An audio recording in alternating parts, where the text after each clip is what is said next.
Hello and welcome to Focus. Reynosa is one of the many cities on the US-Mexico border which has been transformed into a lawless zone. Two drug cartels there are battling it out for control of the strategic drug passage into the USA. And in the last 6 months, the fight has become vicious. Local authorities have stopped counting the victims, but according to local journalists, there have been at least 200 so far this year. All from a small city with a population of 400,000. Residents here are so worried about their safety, they've developed their own self-defence mechanisms, using Twitter and other social networks to keep themselves informed and out of harm's way. Evening in a bus station in Reynosa. Dozens of people are fleeing the city. All give the same reason. Why are you leaving the city? Because it's not safe. Insecurity. We can't even take our children to school anymore. The situation has affected you directly. Yes, I was kidnapped. Reynosa has been living in fear since the start of the year. Two drug cartels are battling it out on the streets in a merciless war. Caught in the middle are the city's residents.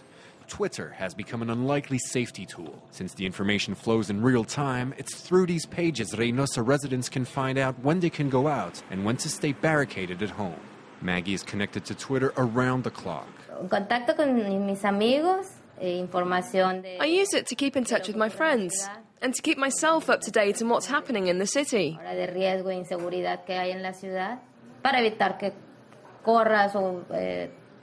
I also use it to keep away from neighborhoods where there's fighting going on. A formidable tool it is, but the internet is also rife with rumors. Reynosa's inhabitants frequently receive anonymous emails warning them of clashes or showing pictures of corpses.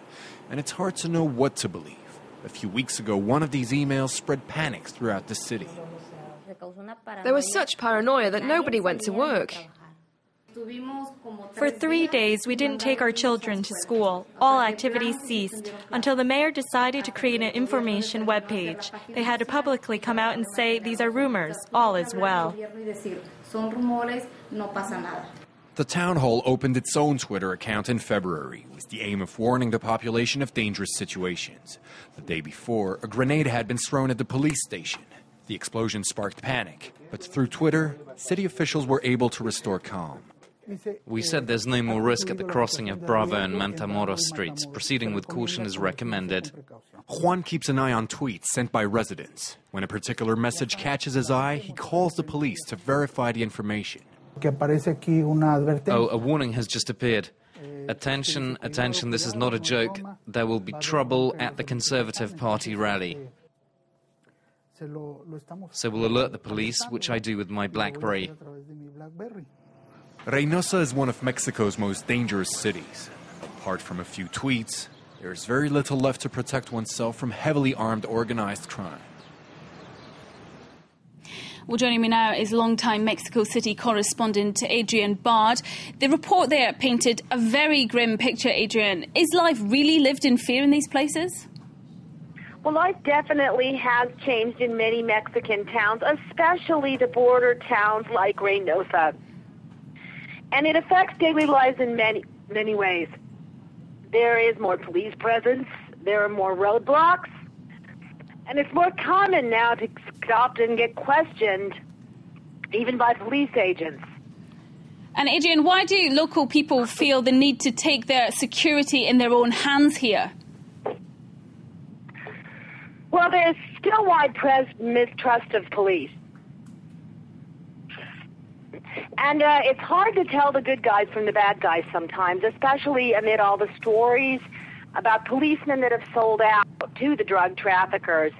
Also, sometimes the traffickers are posing as police.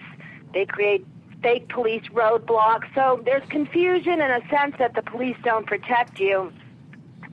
But that could be starting to change. Some Mexican police forces have been becoming more professional lately, with a higher degree of education and better salaries. So there's still hope that these institutions can get stronger. OK, Adrian Bard, thank you very much indeed for your input, a correspondent there from Mexico City. Well, also on the line from the William Mary University in Virginia is Professor George W. Grayson, who's also the author of Mexico, Narco-Violence and a Failed State. Welcome to France 24, Professor. The fact that people are taking their security into their own hands is quite an indictment of official law enforcement techniques. Yes, Mexico has never had efficient, honest police. For 71 years, a single party ruled the country, and that party didn't want to have gendarmes on whom you could rely. They wanted law enforcement officials who would do their bidding, and so it's not a question of transforming the police or reinventing the police. You're starting from scratch because there has never been an efficient police force at the local, state, or national level. And what's your reaction to the fact that people have turned to social networking, Twitter, Facebook, that kind of thing, to stay safe? It shows the ingenuity of the people, because another element is that newspapers self-censor. That is, you don't, if you're a newspaper publisher, you don't write bad things about the cartels lest you have a bomb thrown into your printing plant or your reporters are killed. And so people are being self-reliant.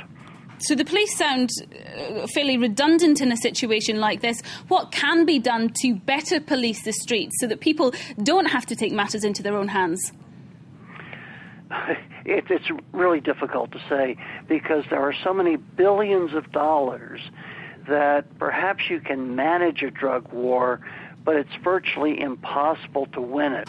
One of the few bright spots on the horizon is that the Navy is playing an increasingly important role, even in landlocked states that have a lot of drug activity. The Navy has a responsible background in intelligence. It's a smaller organization. It has a reputation for honesty and efficiency, and it cooperates quite well with U.S. authorities. And so there aren't many silver linings, but that's at least a streak of one.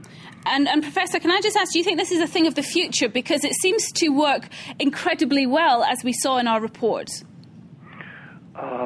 Is what a thing of the future? Is using social networking sites, Twitter, people taking things into their own hands? Absolutely. Because on the other side of the fence, the cartels have lookouts. In a city like Reynosa, a major cartel called Los Zetas, and they have gained prominence for beheading their foes. They will have 200 or 300 or 400 youngsters whom they pay just to keep an eye out for police, military, or strangers coming into their neighborhoods. And so the average citizen doesn't know what to do, and so he or she relies on Facebook or Twitter. Well, that certainly is a fascinating subject. Professor George W. Grayson, thank you very much indeed for joining us on the line from Virginia to talk about the fact that residents in a small city in Mexico are using Twitter and Facebook to keep themselves and their families safe on the streets. That's all we have time for in this edition of Focus. Thanks indeed for watching. Bye-bye.